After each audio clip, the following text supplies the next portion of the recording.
అందరికీ మరణాత మరణాత మహిమస్వరం కార్యక్రమమును వీక్షిస్తున్న దేవుని పిల్లలైన మీ అందరికీ ప్రభు నామములో శుభములు కలుగురుగాక. ప్రతిరోజు ఇదే సమయమునకు ఈ కార్యక్రమమును వీక్షించి దైవాశీర్వాదములు పొందండి. ఇప్పుడు పాస్టర్ సామ్యూల్ సుందర్ రెడ్డి గారు దేవుని వాక్య వర్తమానం అందిస్తారు. శ్రద్ధగా ఆలకించండి. దేవునికి స్తోత్రం. అందరికీ మరణాత. దేవుడు అనుగ్రహించినటువంటి యొక్క ప్రాముఖ్యమైన సమయంలో దేవుని వాక్యాన్ని ధ్యానిద్దాము. ముందుగా పరిశుద్ధ వేద గ్రంథంలో వాక్య భాగాన్ని చదువుకుందాము. 2వ దినవృత్తాంతాల గ్రంథము 33వ అధ్యాయము 9వ వచనము. ఈ ప్రకారము మనష్షే యూదా వారిని యెరూషలేము కాపురస్తులను మోసపుచ్చిన వాడై ఇశ్రాయేలీల ఎదుట ఉండకుండా యెహోవా నశింపజేసిన అన్యజనుల కంటెను వారు మరింత అక్రమముగా ప్రవర్తించునట్లు చేయుటకు కారకుడాయెను. మహోన్నతుడానికి వందనాలు, స్తోత్రాలు, స్తుతులు చెల్లించుకొనుచున్నాము. ఈ మధ్యాహ్న కాల సమయంలో ప్రభువా, నీ మాటలు వినాలని నీ బిడ్డలను మేము ఆశపడుచు ఉన్నాము. కొద్ది నిమిషములు మీరే మాట్లాడండి. ఏ మాటలు అవసరమై ఉన్నవో ఆ మాటలను ప్రభువా నా నోట ఉంచుమని, కేవలము నీ నోటి బోరగా మాత్రమే నన్ను వాడుకోమని వాక్యమై ఉన్న యేసు నామములో అడుగుచున్నాము పరమ తండ్రి, ఆమెన్. దేవనామమున మీ ఎల్లరికూ శుభములు కలుగునుగాక, ఆమెన్. అందరూ బాగున్నారమ్మా? మరి కార్యక్రమాన్ని ప్రతిరోజు వీక్షిస్తూ దైవాశీర్వాదములు పొందుకుంటున్నట్టుగా మరి మాకు ఫోన్ చేస్తూ ఉన్నారు. చాలా సంతోషం. దేవుడే ఈ కార్యక్రమాన్ని జరిగిస్తూ ఉన్నాడు. అంత మాత్రమే కాకుండా ప్రార్థన అవసరతలు ఉన్న వారందరూ కూడా మరి ఫోన్ చేస్తున్నారు, ప్రార్థన చేయించుకుంటున్నారు. దేవుడు జరిగించేటటువంటి మహిమ కార్యాలు కూడా వారు చూస్తూ ఉన్నారు. చాలా సంతోషం. ఈ కార్యక్రమాన్ని ఆదరిస్తున్నటువంటి మీ అందరికీ కూడా మరి ఒక పర్యాయము వందనాలు తెలియజేస్తూ ఉన్నాను. మరి ఈరోజు ఒక చక్కని వాక్య అంశాన్ని మనము ధ్యానించబోతూ ఉన్నాము. ఒక రాజుగారి గురించి ఈరోజు మనం మాట్లాడుకుంటున్నామండి. ఒక రాజుగారి గురించి ఈరోజు మనం మాట్లాడుకుంటున్నాం.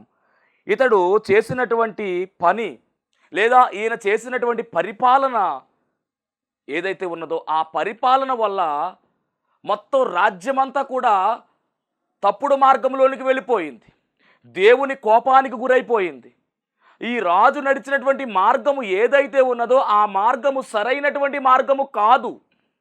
సరైనటువంటి మార్గములో నడవకుండా అక్రమమైనటువంటి మార్గములో నడిచి ప్రజలను కూడా అక్రమ మార్గములో నడిపించేసి దేవుని యొక్క కోపానికి గురి చేసేటటువంటి ఒక కార్యక్రమం జరిగింది ఈ రాజుగారి పరిపాలనలో.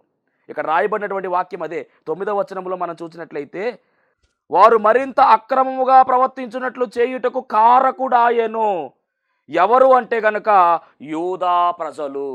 ఈ రాజుగారు ఎవరు అంటే గనుక యూదా దేశాన్ని పరిపాలించినటువంటి రాజు. ఇతని పేరు మనష్షే. మనష్షే అనేటటువంటి రాజు గురించి ఈరోజు మనం మాట్లాడుకుంటూ ఉన్నాము. పరిశుద్ధ గ్రంథంలో మనష్షే పేర్లు ఉన్నాయి. కానీ ఈ మనష్షే ఎవరు అంటే కనుక రాజుగారు. ఈ మనష్షే అనేటటువంటి పేరుకు అర్థాన్ని మనం చూసినట్లయితే మరచిపోవునట్లు చేయువాడు అనే అర్థము కలిగిన వాడు. దాదాపుగా పరిశుద్ధ గ్రంథంలో చాలామంది రాజులు ఉన్నారు, అన్య రాజులు ఉన్నారు, అలాగే దేవుని యొక్క ప్రజలైనటువంటి ఇశ్రాయేలీలను పరిపాలించిన రాజులు ఉన్నారు, అలాగే యూదులను పరిపాలించిన రాజులు ఉన్నారు. మొత్తానికి మనం గమనించినట్లయితే దేవుని పిల్లలుగా పిలువబడుతున్నటువంటి వారిని అందరినీ పరిపాలించిన రాజులు ఎంతమంది అంటే దాదాపుగా 43 మందిగా మనకు కనబడుతూ ఉన్నారు. మనందరికీ బాగా పరిచయమే. మొట్టమొదటిగా ఇశ్రాయేల్ దేశాన్ని పరిపాలించిన రాజు ఎవరు అంటే సౌలు అని, ఆ తరువాత దావీదు అని, తరువాత సొలొమోను అని మనం చెప్పుకుంటాం. తరువాత వీళ్ళ ముగ్గురు తర్వాత ఏం జరిగిందంటే ఇశ్రాయేలు రాజ్యం 2 ముక్కలుగా విడిపోయింది. ఒకటి ఉత్తర రాజ్యముగా, రెండవది దక్షిణ రాజ్యంగా పిలువబడింది. ఈ ఉత్తర రాజ్యాన్ని ఇశ్రాయేలు రాజ్యం అన్నారు, దక్షిణ ప్రాంతాన్ని యోధా రాజ్యం అన్నారు. ఉత్తర రాజ్యాన్ని అనగా ఇశ్రాయేల్ రాజ్యాన్ని పరిపాలించిన రాజుల సంఖ్య మనం గమనించినట్లయితే 19 మంది రాజులు పరిపాలించారు. దక్షిణ రాజ్యంగా పిలువబడుతున్నటువంటి యోధా రాజ్యాన్ని పరిపాలించిన రాజులు ఎంతమంది అంటే 20 మంది పరిపాలించారు. అనగా వీళ్ళ 19 వీళ్ళ 20 కలుపుకుంటే 39 మంది. అలాగే పైన ముగ్గురు ఉన్నారు. అనగా మొత్తానికి 42 మంది రాజులు పరిపాలించినటువంటి చరిత్ర మనము చూస్తూ ఉన్నాం. ఈ చరిత్ర అంతా ఎక్కడ కనబడుతుంది అంటే రాజుల గ్రంథములో మనం చూడొచ్చు. మొదటి సమూయేలు గ్రంథము రెండవ సమూయేలు గ్రంథము, అలాగే మొదటి రాజుల గ్రంథము, రెండవ రాజుల గ్రంథము, మొదటి దినవృత్తాంతాల గ్రంథము, రెండవ దినవృత్తాంతాల గ్రంథాల్లో ఈ రాజుల యొక్క చరిత్ర అంతా కూడా మనము చాలా బాగుగా నేర్చుకోగలం. ఎందుకంటే మనం అవి పెద్ద చదవం. దేవునికి స్తోత్రం. ఆ పదాల అర్థం కాదు, ఆ రాజుల పేర్లు తెలియదు, కానీ చదవాలి. చరిత్ర మనకు తెలియాలంటే చదవాలి. పరిశుద్ధ గ్రంథంలో రాయబడిన ప్రతి మాట కూడా మనము చదవవలసిన వారమై ఉన్నాము. దీంట్లోంచి ఏది కూడా తీసేయకూడదు, ఏది కూడా కలపకూడదు. మనకు ఏది కావాలో అన్ని దేవుడు, ఏది అవసరమో అవన్నీ కూడా దేవుడు ఈ పరిశుద్ధ గ్రంథంలో రాయించాడు కనుక చాలా జాగ్రత్తగా మనము చదవాలి. ఈరోజు మరి మనం మాట్లాడుకుంటున్నటువంటి ఈ రాజు ఎవరు అంటే కనుక యూదా దేశాన్ని పరిపాలించిన రాజు. అనగా యూదా దేశంలోనికి ఎన్ని గోత్రాలు వచ్చాయి అంటే 2 గోత్రాలు వచ్చాయి. యోధా గోత్రము అలాగే బెన్యామీను గోత్రము, ఈ 2 కలిపి యోధా రాజ్యం అన్నారు. దీన్నే దక్షిణ రాజ్యం అన్నారు. దీనికి మొదటి రాజుగా ఎవరు ఉన్నారంటే రెహబాము ఉన్నారు. అలాగే ఉత్తర రాజ్యముగా పిలువబడినటువంటి ఇశ్రాయేలు రాజ్యానికి, ఆ రాజ్యంలోనికి 10 గోత్రాల వారు చేర్చబడ్డారు. ఆ 10 గోత్రాల వారికి మొదటి రాజు ఎవరు అంటే యెరోబాము. ఈ రెహబాము క్రమములో మనం గమనించినట్లయితే రెహబాము మొదలుకొని 20 మంది పరిపాలించారు యోధా రాజ్యాన్ని. ఆ క్రమములోనే ఈ మనష్షే అనేటటువంటి వ్యక్తి వచ్చాడు. అంటే ఈ మనష్షే యోధా రాజ్యాన్ని పరిపాలించిన వాడు. అనగా 2 గోత్రాలు ఉన్నటువంటి రాజ్యాన్ని పరిపాలించిన రాజే ఈ మనష్షే. ఈ మనష్షేను మనం గమనించినట్లయితే ఇతని యొక్క సంఖ్య ఎంత అంటే 14వ రాజు. యోధా రాజ్యాన్ని పరిపాలించినటువంటి 14వ రాజు ఈ మనష్షే. మనష్షే అనగా మరచిపోవునట్లు చేయువాడని అర్థము. ఇతని చరిత్ర మనం చూసినట్లయితే మొదటిగా 2వ రాజుల గ్రంథం 21వ అధ్యాయములో ఈయన చరిత్ర ఉంది. అలాగే 2వ దినవృత్తాంతాల గ్రంథము 33వ అధ్యాయములో 1వ వచనం నుంచి 20వ వచనం వరకు ఈయన చరిత్ర ఉంది. ఇక ఎక్కడా కూడా ఈయన చరిత్ర మనకు కనపడదు. కానీ చరిత్రలో ఉన్నటువంటి రాజు ఎలాంటి పరిపాలన చేశాడయ్యా అంటే కనుక ఈయన చెడ్డ రాజుగా పిలువబడ్డాడు. మొదట చెడ్డ రాజుగా పిలువబడ్డాడు, అపవిత్రుడిగా పిలువబడ్డాడు, దోషిగా పిలువబడ్డాడు. కానీ ఆఖరికి వచ్చే సమయానికి మంచి రాజుగా పిలువబడ్డాడు, గొప్ప రాజుగా పిలువబడ్డాడు, గొప్ప పరిపాలన చేసిన వాడిగా పిలువబడ్డాడు. ఈ రాజు గురించి చదువుతూ ఉంటే నాకు మన జీవితాలు జ్ఞాపకం వస్తాయి. దేవునికి స్తోత్రం. అవును, మనము పాపులుగా ఉన్నాము. మనమే కాదు, సమస్త మానవాళి కూడా పాపులే. నీతిమంతుడు లేడు, ఒక్కడునూ లేడు. అందరూ కూడా పాపము చేసి దేవుడు అనుగ్రహించేటటువంటి ఆ యొక్క గొప్ప భాగ్యాన్ని పోగొట్టుకున్నారు.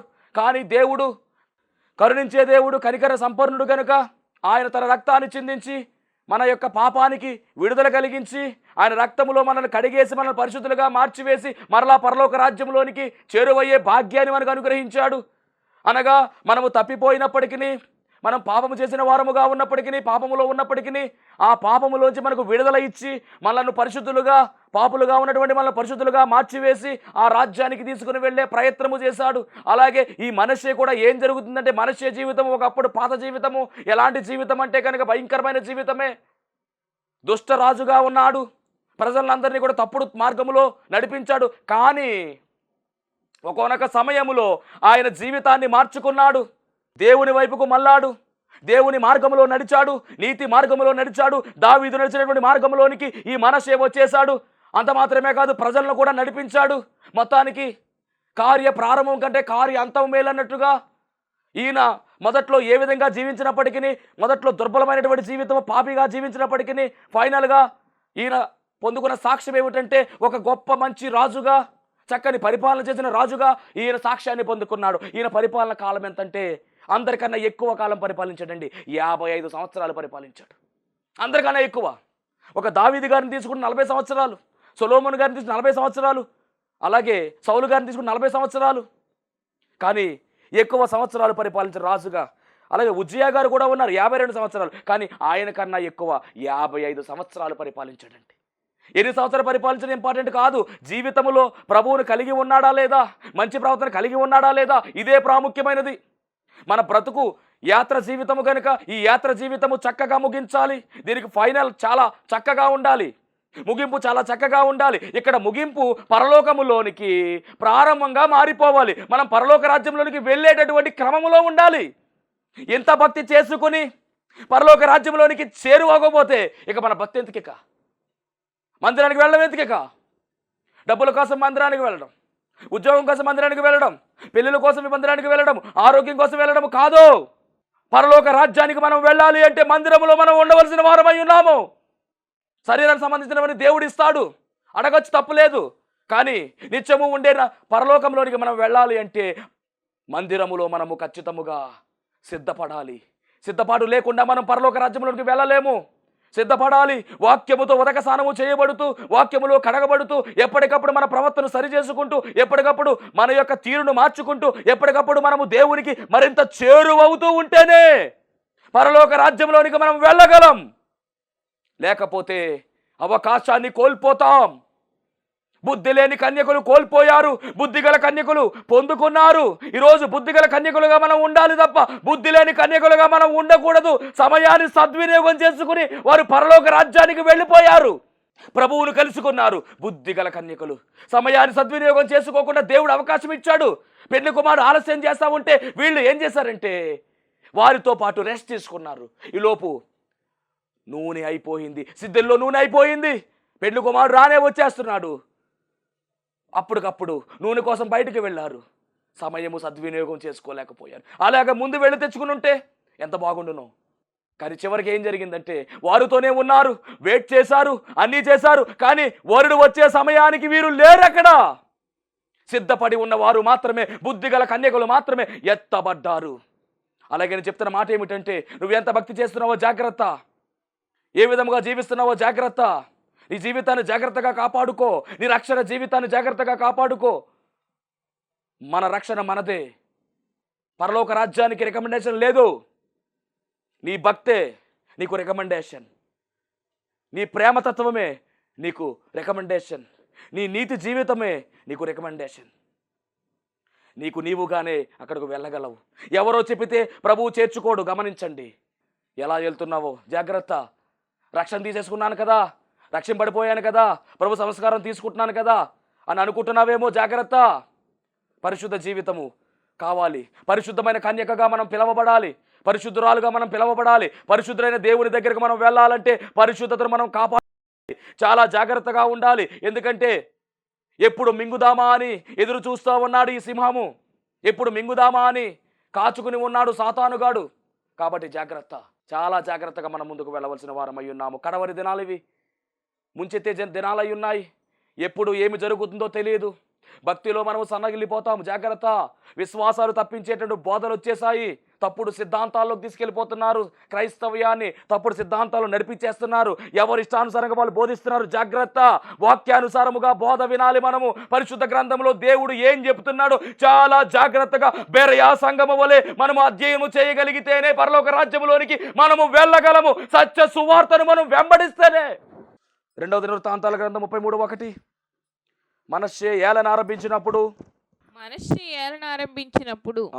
12 ఏండ్ల వాడై యెరూషలేములో 55 సంవత్సరములు ఏలెను.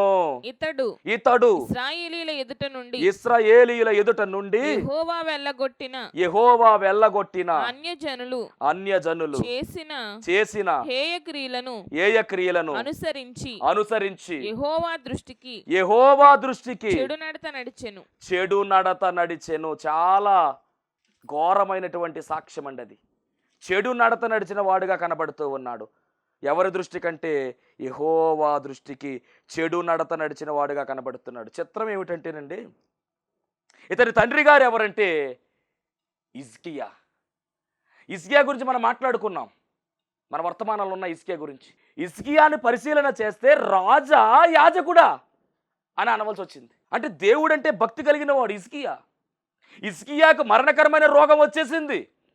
దేవుడు వర్తమానం పంపించేశాడు. యెషయా వచ్చాడు ప్రవక్త, ఇదిగో హిజ్కియా ఇక నీ టైం అయిపోయింది, ఒక 15 రోజుల్లో నీ సమయం అయిపోయింది, దేవుడు చెప్పమన్నాడు, అన్ని సిద్ధపడిపో మరణానికి అని చెప్తే హిజ్కియా యెషయాతో ఏమీ మాట్లాడకుండా గోడ వైపుకు తిరిగి కన్నీళ్లు కార్చాడు, కన్నీటి ప్రార్థన చేశాడు. చేసిన వెంటనే ఏ దేవుడైతే మరణకరమైన వార్తను పంపించాడో అదే దేవుడు ఆయుష్ని పెంచేశాడు. అంత ప్రార్థన, పవర్ఫుల్ ప్రార్థన హిజ్కియా చేశాడు. హిజ్కియా కన్నీరు విడిచాడు, దేవుడు చూచాడు, ఆయన మొర అంగీకరించాడు, కన్నీటిని నాట్యంగా మార్చివేశాడు. ఎలా జరిగిందంటే హిజ్కియాలో ఉన్నటువంటి భక్తి, హిజ్కియాలో ఉన్నటువంటి నీతి, హిజ్కియాలో చేసినటువంటి కార్యాలు, దేవుడు కొనియాడే కార్యాలు హిజ్కియా చేశాడు కనుకనే హిజ్కియా ప్రార్థన దేవుడు అంగీకరించాడు. అలాంటి గొప్ప వ్యక్తి యొక్క కుమారుడు, ఆయన గర్భవాసమున పుట్టినవాడు ఈ మనష్షే. ఆయనలో ఉన్న లక్షణాలు ఏవి రాలేదు వీడికి. దేవునికి స్తోత్రం. అలాగే తల్లిగారి గురించి కూడా చూద్దాం. 2 రాజుల గ్రంథం 21వ అధ్యాయం 2వ వచనం. తండ్రి హిజ్కియా యెహోవా దృష్టికి చెడుతనము జరిగించుచు మనష్షే ఏలనారంభించినప్పుడు 12 ఏండ్ల వాడై యెరూషలేములో 55 సంవత్సరములు ఏలెను. 50 సంవత్సరాలు ఏలెను. అతని తల్లి పేరు హెప్సిబా. అతడు చాలండి. అతని తల్లి పేరు హెప్సిబా, తండ్రి పేరు హిజ్కియా, ఇతని పేరు మనష్షే. తండ్రిలో ఉన్నటువంటి లక్షణాలు మనం గమనించాం. దేవాలయం ఎంతకీ చిత్రం ఏంటంటే తాతగారి లక్షణాలు వచ్చేసి ఉంటాయి ఇతనికి. తాతగారు మరి హిజ్కియా యొక్క తండ్రి గారు కూడా ఎలాంటి వాడంటే చాలా క్రూరుడు.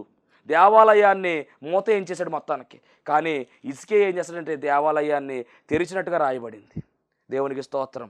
అంటే ఇతని తాతగారు ఎవరంటే ఆహాజ్ చాలా ఘోరమైన పరిపాలన చేశాడు.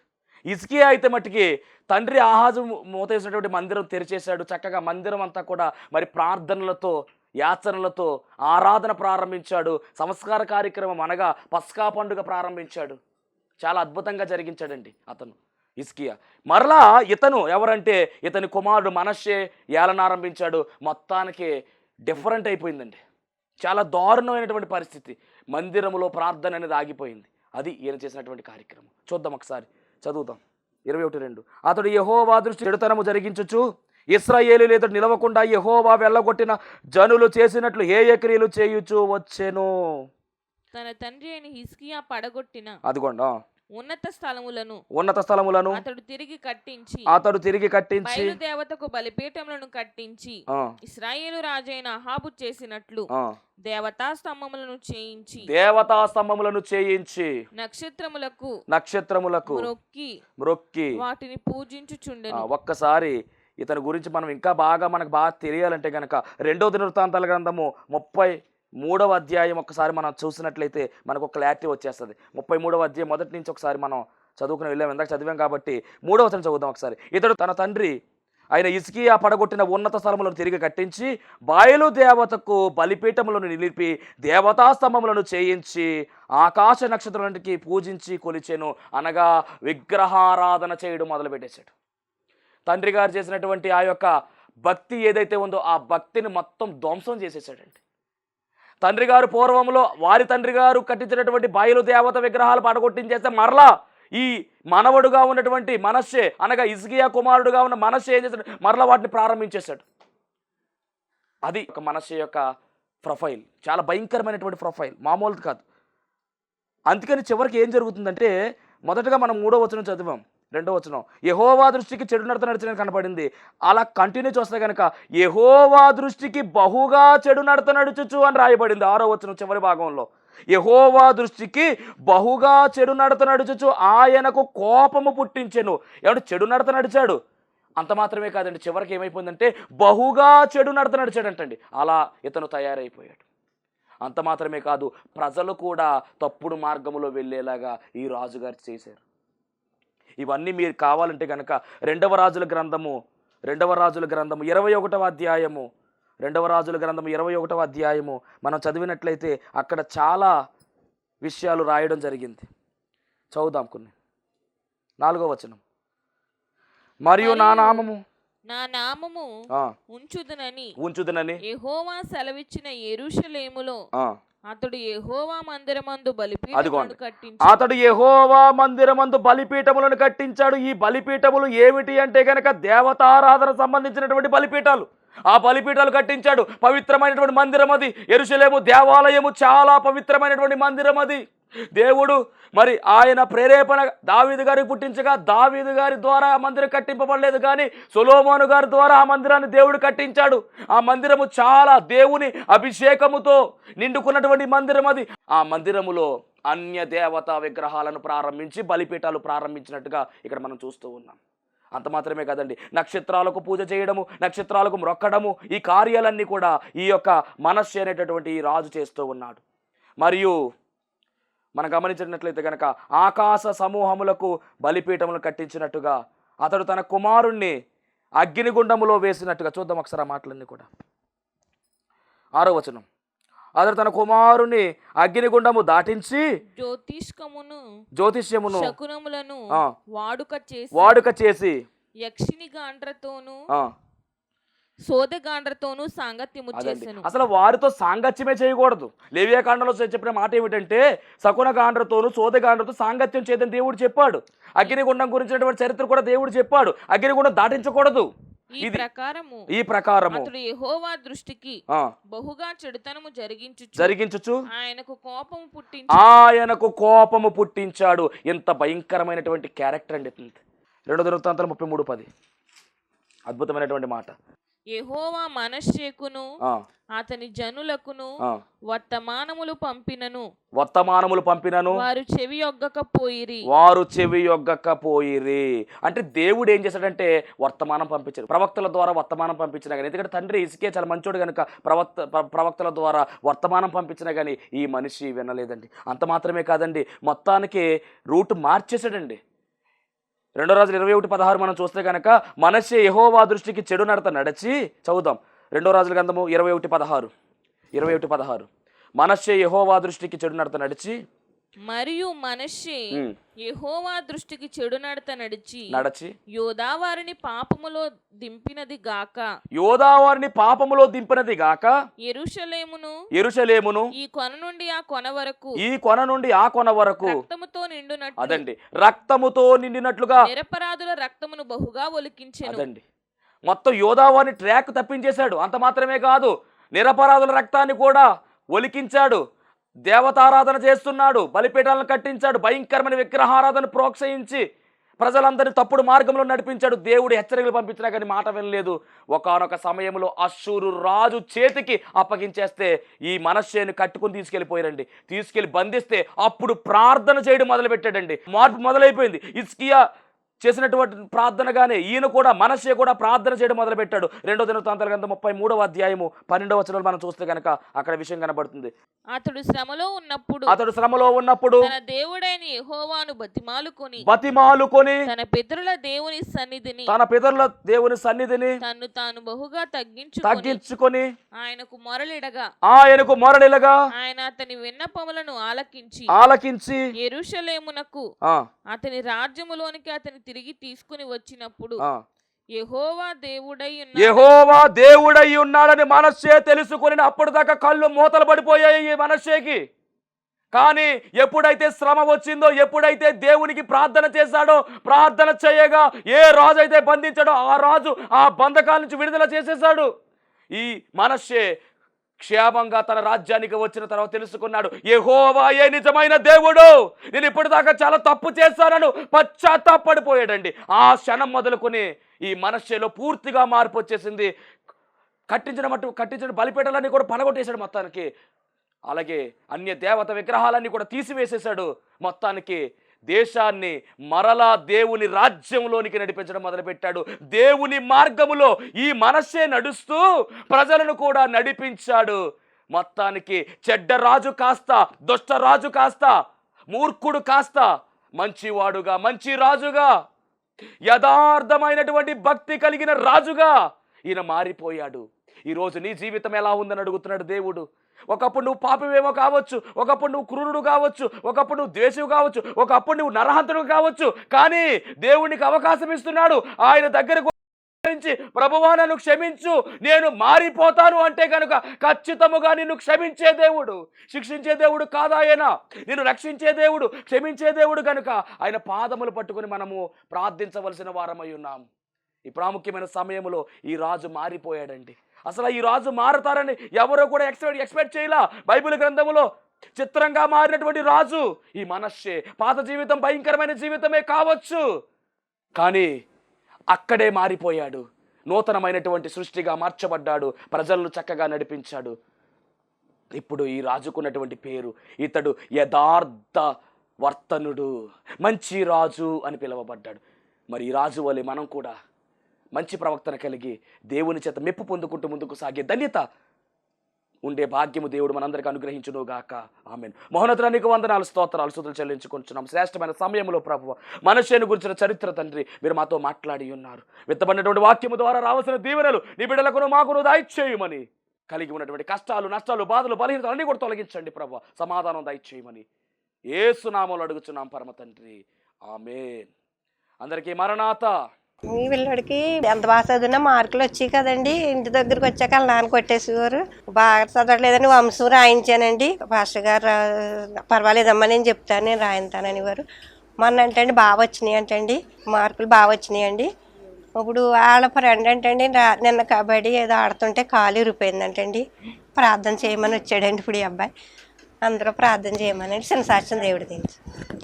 కుమారుడు చదువు విషయంలో దేవుడు ఎంతో కార్యం చేశారు. కుమారుడికి మరి స్కూల్లో చదువుకునేవాడు కాదంటండి, షాల్లో అంశం పెట్టగా చక్కగా కుమారుడు చదువుకుంటున్నాడు, చక్కని మార్కులతో పాస్ అవుతున్నాడు. సాక్ష్యం దేవుడు దీవించును గాక. ఆమేన్. మరణాత మహిమస్వరం అనేటటువంటి ఆధ్యాత్మిక టీవీ కార్యక్రమాన్ని వీక్షిస్తున్నటువంటి మీ అందరికీ కూడా నా ప్రత్యేకమైన వందన మరణాత తెలియజేస్తూ ఉన్నాను. దేవుడు అనుగ్రహించినటువంటి ఈ కార్యక్రమం ద్వారా మీరందరూ కూడా ఎన్నో మేలులు పొందుకున్నట్టుగా మరి మేము వింటూ ఉన్నాము. అందరూ కూడా ఫోన్ కాల్ చేస్తూ ఉన్నారు. ప్రార్థన అవసరతలో ఉన్న వారందరూ కూడా ఫోన్ చేసి ప్రార్థన చేయించుకుంటున్నారు. చాలా సంతోషము. అందరూ కూడా మేలు పొందుకున్నట్టుగా మరి మీరు తెలియజేసిన సమాచారం బట్టి మేము చాలా సంతోషిస్తూ ఉన్నాము. ఈరోజు ఒక ప్రత్యేకమైనటువంటి అంశాన్ని మీతో మాట్లాడాలని నేను మీ ముందుకు వచ్చి ఉన్నాను. అదేమిటంటే, దేవుడు తన మహాకృపను బట్టి సేవా పిలుపు నాకు ఇచ్చి అన్నిటినీ విడిచిపెట్టి తను రమ్మనడం జరిగింది. మరి ఆయన ఇచ్చినటువంటి పిలుపును అంగీకరించి ఆయన సేవకు నేను వ్యాపారాన్ని గట్ట అన్నీ విడిచిపెట్టి వచ్చాను. ఆ వచ్చినది మొదలుకొని ఈ దినం వరకు చక్కని సేవా పరిచర్యను దేవుడు జరిగించుకుంటూ ఉన్నాడు. చూస్తున్నటువంటి ఈ యొక్క ఈ షెడ్లో మేము ప్రతి శనివారం కూడా స్వస్థత ప్రార్థనలు అనగా శాల కార్యక్రమాన్ని జరిగిస్తూ ఉన్నాము. 1 సంవత్సర కాలం పాటు ఎలాంటి అడ్డు ఆటంకము లేకుండా చక్కని రీతిలో మరి ఈ శాల కార్యక్రమం జరుగుతూ ఉంది. దీని యజమానుడు మరి ఎలాంటి అద్దె కూడా మన నుంచి తీసుకోకుండా మరి ఫ్రీగానే ఈ కార్యక్రమాన్ని జరిగించుకోవడానికి ఆయన ఇచ్చి ఉన్నారు. కానీ ఇప్పుడు ఒక సమస్య వచ్చింది. అదేమిటంటే, కొన్ని కారణాల వల్ల ఈ యొక్క షెడ్ని అమ్మకానికి పెట్టారు. మరి ఈ యొక్క క్లిష్టమైనటువంటి పరిస్థితుల్లో మనము తీసుకుంటే ఈ షెడ్ తీసుకోవాలి, లేకపోతే బయటకు వెళ్ళవలసిన పరిస్థితి వచ్చేసింది. మరి తీసుకుందామని ప్రయత్నం చేస్తున్నాము. ఆశ అయితే మాకుంది, కానీ లక్షలాది రూపాయలు ఖర్చు అవుతుంది కాబట్టి మా దగ్గర ఎలాంటి డబ్బు లేదు. అన్నీ విడిచిపెట్టి రావడంతో సేవ కొత్తగా ప్రారంభించిన సేవ కాబట్టి తీసుకోవాలనుకుంటున్నా కానీ ఇబ్బంది పడుతూ ఉన్నాము. ఇక్కడ ప్రార్థన కంటిన్యూగా జరగాలి అంటే కనుక ఖచ్చితంగా మరి ఈ కార్యక్రమాన్ని వీక్షిస్తున్నటువంటి మీ అందరూ కూడా మీ ప్రోత్సాహాన్ని అందించినట్లయితే ఈ ప్రార్థన ఆగకుండా ఖచ్చితంగా ముందుకు కొనసాగుతుంది. కనుక మరి ఈ కార్యక్రమాన్ని వీక్షిస్తున్న మీ అందరూ కూడా ఈ దీన సేవకుని యొక్క సేవను గుర్తించి దయచేసి మీ హృదయాన్ని గనక ఆ దేవుడు ప్రేరేపించినట్లయితే ఖచ్చితముగా మీరందరూ కూడా స్పందించవలసిందిగా, మీ యొక్క చేయూతను మాకు అందించవలసిందిగా ప్రభు పేరు తెలియజేస్తూ ఉన్నాము. మా ఫోన్ నెంబర్లో టీవీ స్క్రీన్ మీద మరి ప్లే అవుతూ ఉంది ఫోన్ నెంబరు. ఆ నెంబర్కి ఫోన్ చేయండి, స్వయంగా నేనే మాట్లాడతాను. ఆ తర్వాత మరి మా ఫోన్పే కానీ గూగుల్ పే కానీ చేసి ఈ యొక్క సేవను ప్రోత్సహించవలసిందిగా ప్రభు పేరు మీ అందరికీ తెలియజేస్తూ ఉన్నాను. దేవుడు మిమ్మల్ని బహుగా ఆశీర్వదించును గాక.